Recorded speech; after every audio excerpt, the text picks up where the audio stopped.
উদাহরণ 7-8 একই রকমের অঙ্ক। আমরা 8 নম্বরটা থেকে 8 নম্বরের লেফট সাইডটা তুললাম এখানে। তোমার পাঠ্য বইয়ে তারা এক নিয়মে করছে, আমরা আরেকটা নিয়মে করি এখানে। দেখো তুমি 1 কে 2 কে লিখতে পারো 1 + 1 মাইনাস কি আছে sin স্কয়ার থিটা।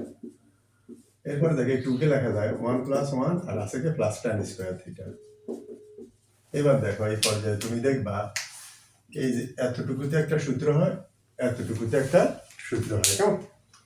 তো তুমি কি লিখবা 1 + 1 মানে sin স্কয়ার কে লেখা যায় cos square theta plus 1 plus এটা সূত্র, এটাও সূত্র এটাও সূত্র। 1 + tan কে কি লেখা যায়?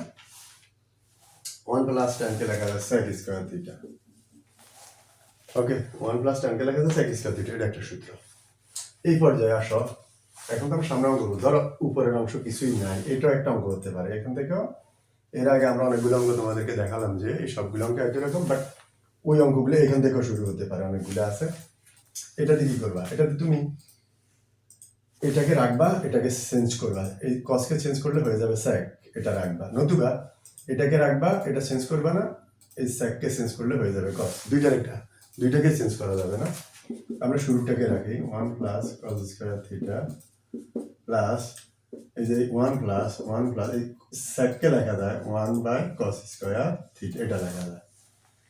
এবার দেখো 1 + cos স্কয়ার থিটা প্লাস 1, এই যে এটাকে তুমি যদি যোগ করো কিভাবে করবে? এই যে হরের লসাগু করবা।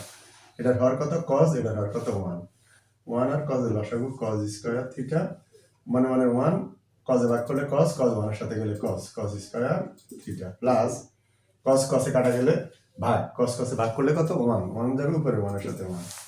এবার এই পর্যায়ে কি করবা? 1 plus cos square theta plus এখানে কি হবে?